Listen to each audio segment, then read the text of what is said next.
Assalamualaikum warahmatullahi wabarakatuh. Halo Sobat Milenial, selamat datang dalam program Ngobrol Bareng. Seperti biasanya, Ngobrol Bareng selalu menghadirkan teman-teman ngobrol bareng untuk membahas sesuatu yang lagi happening ataupun membahas sesuatu yang pastinya seru banget. Nah, di pembahasan kali ini langsung aja kita akan mengundang teman ngobrol bareng seorang praktisi kebun dan juga hutan untuk membahas soal milenial peduli hutan Indonesia. Pasti Sobat Milenial penasaran siapa teman ngobrol bareng yang akan kita undang di episode kali ini? Langsung aja, ini dia Kak Didi. Assalamualaikum Kak Didi, apa kabar? Waalaikumsalam warahmatullahi wabarakatuh. Alhamdulillah kabarnya baik. Baik ya Kak Didi. Kak Didi mungkin bisa sapa dulu nih Kak, Sobat Milenial di rumah nih. Oke. Assalamualaikum warahmatullahi wabarakatuh.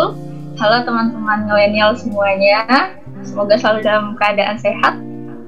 Dan kita alhamdulillah nih bisa bertemu di sini ya, walaupun melalui acara online. Ya alhamdulillah ya Kak Didi, ini ada kesempatan untuk mau ngobrol-ngobrol ngebahas soal tema kita yaitu milenial peduli hutan Indonesia. Tapi ini mungkin Sobat Milenial di rumah masih ada yang mungkin belum kenal Kak Didi ini Kak Didi. Mungkin Kak Didi bisa memperkenalkan dirinya, Kak Didi sebagai apa sekarang? Oh iya. Salam kenal semuanya, nama aku Didi Nurmalasari, tapi biasa dipanggil Didi aja. Sekarang sih aktivitasnya lagi di Garis Kebun, kebetulan aku co-founder dari Garis Kebun, jadi lebih ke anak muda yang ingin belajar bertani dan pengen bertani atau berkebun secara ramah lingkungan dan berkelanjutan. Gitu. Luar biasa ya. Aku juga lihat tuh di Instagramnya sempat stalker Kak Didi gitu, stalking Kak Didi.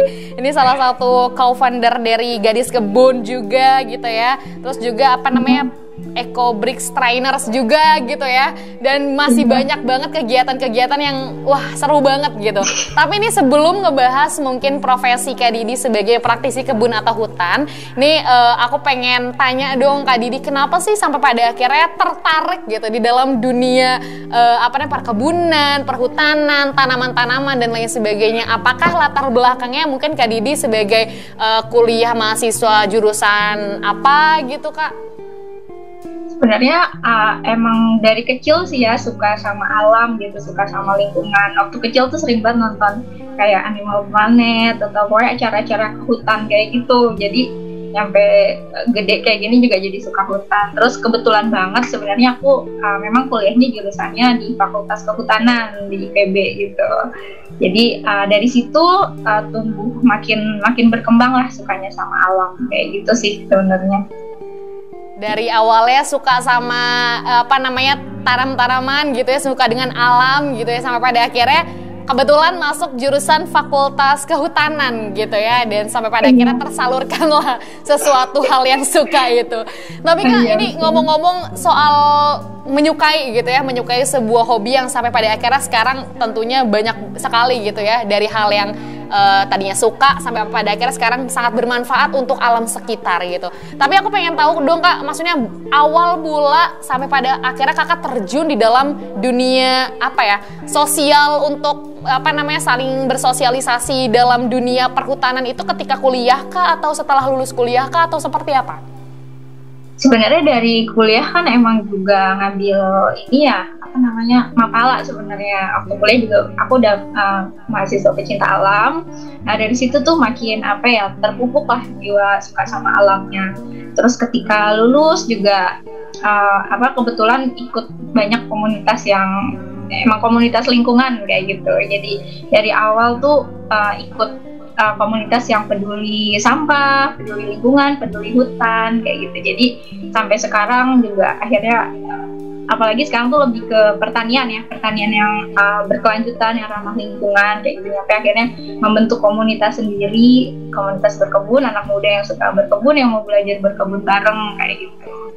Nah, kalau itu berarti organisasi yang Kakak buat tuh Garis Kebun itu apa tuh? Organisasi kah atau komunitas yang menaungi wadah seperti apa tuh Kak? Boleh dijelaskan mungkin?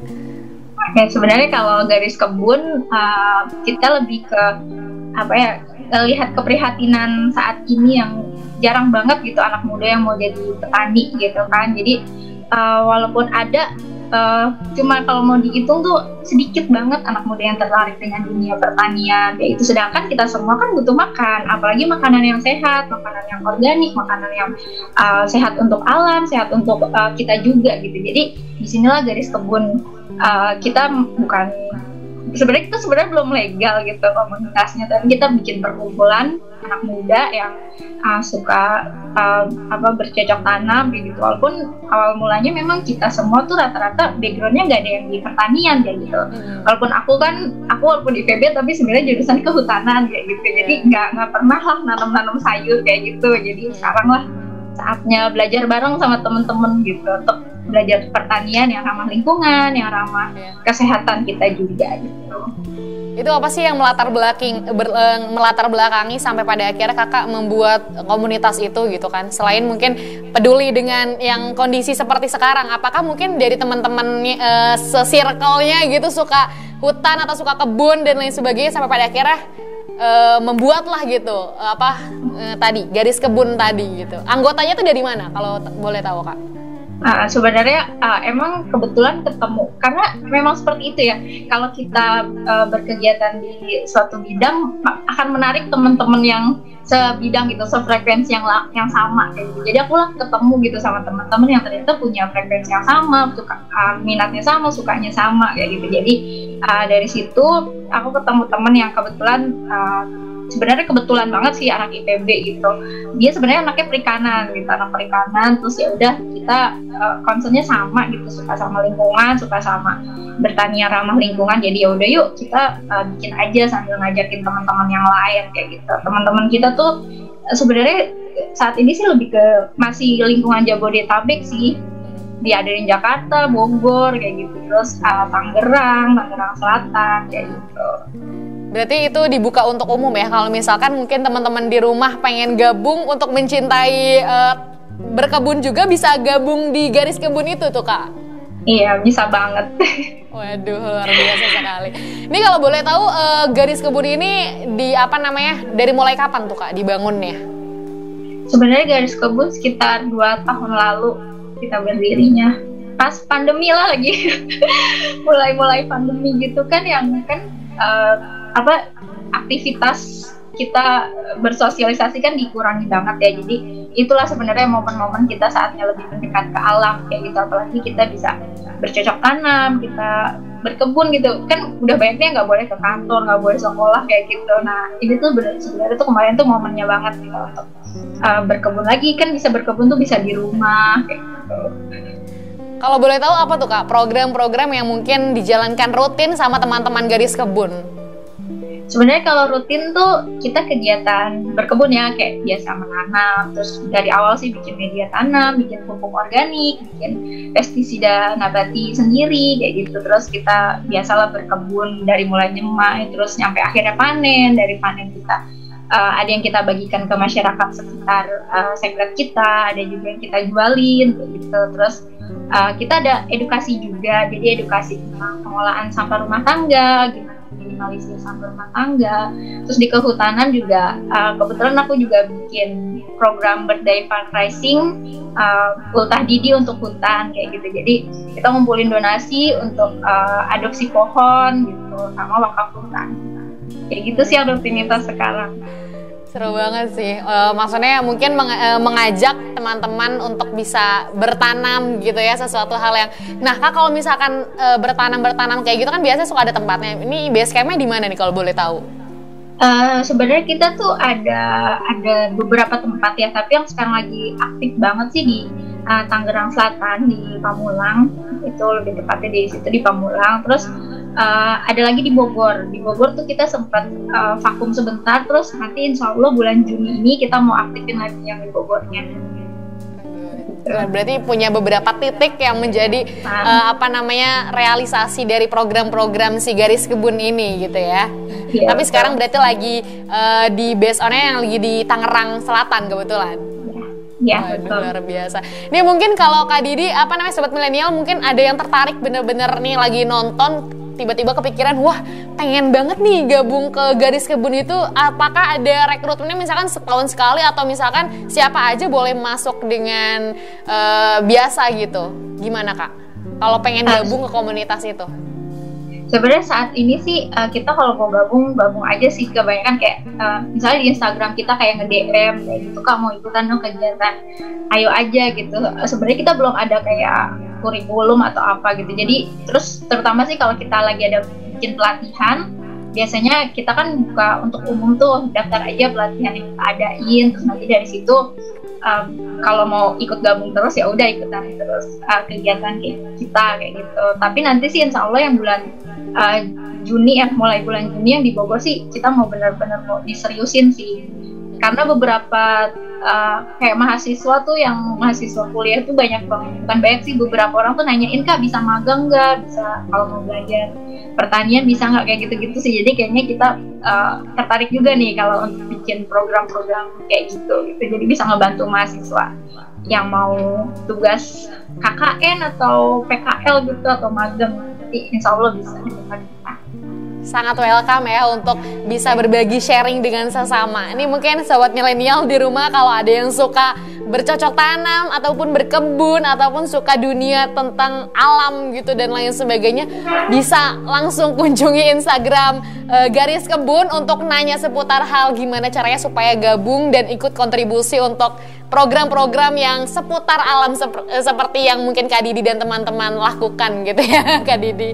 Kak Didi ini ngomongin soal dunia alam gitu ya, perkebunan dan perhutanan. Dan ini tuh mungkin kalau kita bisa bilang ini sesuatu hal yang mungkin terlalu tidak biasa bagi generasi sekarang gitu ya.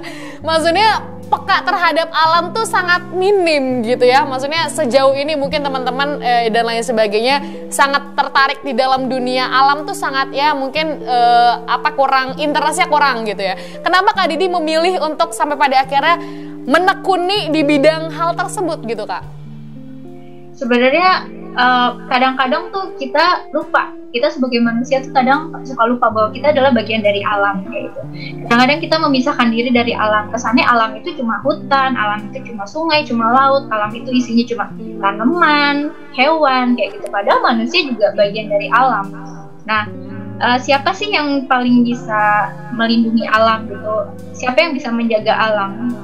Itu ya manusia, karena manusia itu kan sebagai khalifah ya. Kita punya akal, pikiran, gimana caranya kita bisa memperbaiki alam, atau sebelum memperbaiki lah kita menjaga kayak gitu. Kalau hewan, tumbuhan, mereka mungkin punya sistem sendiri kayak gitu. Tapi kan manusia yang kita bukan kebanyakan sih, sebagian oknum manusia itu kan merusak gitu ya. Nah, inilah saatnya kita sebenarnya yang lebih butuh alam, karena itu kita harusnya lebih bisa menjaga alam. Kayak gitu sih kalau aku gitu, kenapa akhirnya tertarik gitu di dunia peralaman. Karena sesuatu hal yang kadang kita melihat sesuatu yang di lingkungan sekitar nih, hal-hal kecil inilah yang seharusnya perlu kita sadarkan dan tanamkan untuk bisa dijaga gitu ya. Ini luar biasa sekali sih teman-teman. Ini kalau ngebahas soal dunia milenial yang sekarang gitu Kak, ngerasa kesulitan nggak mengedukasi teman-teman milenial untuk bisa menjaga alam, khususnya tanaman dan lingkungan hutan dan juga kebun dan lain sebagainya tuh Kak? Sebenarnya kalau kesulitan sih bisa dibilang ya challenge untuk aku gitu ya, sama teman-teman yang udah tertarik sama dunia lingkungan kayak gitu. Karena mungkin lingkungan tuh nggak ngepop gitu ya. Ini sih sebenarnya saat kita bikin isu-isu lingkungan itu menjadi isu-isu yang pop. Karena kebanyakan orang kan lebih suka hiburan yang kayak nyanyi-nyanyi, joget-joget kayak gitu kan. Nah sebenarnya bisa sih kalau kita bisa kolaborasiin gitu, biar generasi milenial dan yang di bawahnya milenial tuh bisa tertarik lagi kayak gitu.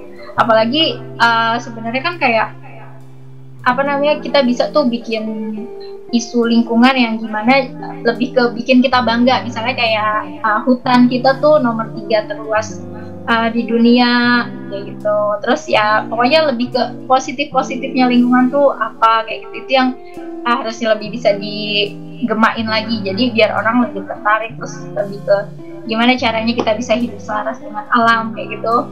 Itu sih sebenarnya yang harus bisa kita apa namanya kembangin lagi biar teman-teman yang lain bisa tertarik sama dunia lingkungan. Baik, ini Kak Didi, selain mungkin banyak masyarakat atau mungkin anak milenial yang mungkin kurang interest dengan dunia perhutanan ataupun lingkungan, tapi mungkin dari teman-teman Kak Didi juga banyak yang sangat antusias untuk di dalam mengikuti berbagai aktivitas ya dunia peralaman gitu kan, kebun dan lain sebagainya. Tapi ini Kak Didi, sebelum kita akan membahas lebih lanjut soal hal tersebut, kita akan jeda dulu Kak Didi dan Sobat Milenial, jadi jangan kemana-mana, tetap di Ngobrol Bareng.